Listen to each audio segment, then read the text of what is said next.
กระทรวงป้องกันความสงบจัดพิธีโฮมสุมนุมเฉลิมฉลองวันสร้างตั้งกำลังป้องกันความสงบครบรอบ 65 ปี ซึ่งพิธีดังกล่าวได้จัดขึ้นในมื้อนี้ 3 เมษายน 2026 ที่สโมสรกระทรวงป้องกันความสงบโดยการเป็นประธานของทานพลโทวันทองกล่องมณีคณะเลขาธิการศูนย์กลางภาครัฐมนตรีกระทรวงป้องกันความสงบมีการนำกระทรวงป้องกันความสงบพนักงานอาวุโสบำนาญแขกถึกเชิญพร้อมด้วยพนักงานลักแรงเข่าห่วมในพิธีพลตรีสินทวงศ์ไสยกรอดีตรองรัฐมนตรีกระทรวงป้องกันความสงบได้ขึ้นปาฐกถา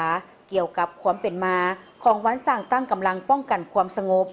การเติมใหญ่ขยายตัวและผลงานไสสนะแต่ละระยะของกำลังป้องกันความสงบประชาชนโดยภาครัฐได้ตกลงกำหนดเอาวันที่ 5 เมษายน 1961 เป็นวันสร้างตั้งกำลังป้องกันความสงบประชาชนซึ่งมาฮอดวันที่ 5 เมษายน 2026 พอดีครบรอบ 65 ปี 5 เมษายน 1961 5 เมษายน 2026 การกำเนิดของกำลังป้องกันความสงบประชาชนลาวแม้นมีความหมายสำคัญทางด้านการเมืองอันใหญ่หลวงในประวัติศาสตร์ของชาติลาวนับแต่เมื่อสร้างตั้งกำลังป้องกันความสงบได้เสื่อมซึมและปฏิบัติ 3 หน้าที่คือตำรวจต้องฮู้เฮ็ดเวียกงานก่อสร้างรากฐานการเมืองและพัฒนาชนบทตำรวจต้องฮู้เฮ็ดเวียกงานสืบข่าวกำสภาพการตำรวจต้องฮู้กฎหมายภายในและต่างประเทศพร้อมเดียวกันนั้นกำลังปกส.ยังได้เคลื่อนไหวป้องกันฝึกแอบหำเฮียนปรับปรุงกำลังเพิ่มพูนผลิตผล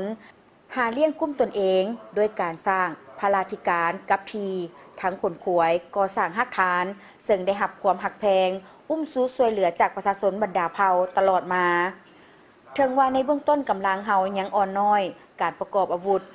พาหนะล้าสมัยระดับเทคนิควิทยาศาสตร์บ่ทันสูงแต่ย้อนความเฮียงห้องต้องการของประเทศชาติกำลังปกส.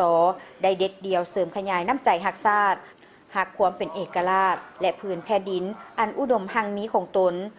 บ่ยอมเป็นข่อยค่าให้แก่ชาติอื่นได้พร้อมกับกองทัพประชาชนบรรดาเผ่าต่อสู้ต้านการหุกหานของจักรพรรดิภายนอกและลูกแรงตีนมือขายชาติตลอด 65 ปีแห่งการกำเนิดและเติบใหญ่ขยายตัวของกำลังปกส.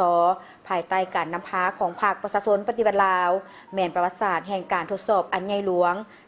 ในการต่อสู้อันยืดเยื้อยาวนานเพื่อญาติเอาความเป็นเอกราชแห่งชาติตลอดระยะทางอันละเอียดละเอียวยุ่งยากลำบากที่สุดแต่ก็เปรียบล้นไปด้วยผลงานและไสสนะอันสง่าราศีภายใต้การนำพาอันสลาดส่องใสของพรรคประชาชนปฏิวัติลาวกำลังปกส.ได้สามัคคีเป็นจิตหนึ่งใจเดียวในการปฏิบัติหน้าที่การเมืองทั้งประสานสู่หบอย่างพิราศหาญออกแห่งปรับปรุงก่อสร้างกำลังของตนให้นับมือเข้มแข็งและขยายตัวเป็นลำดับมา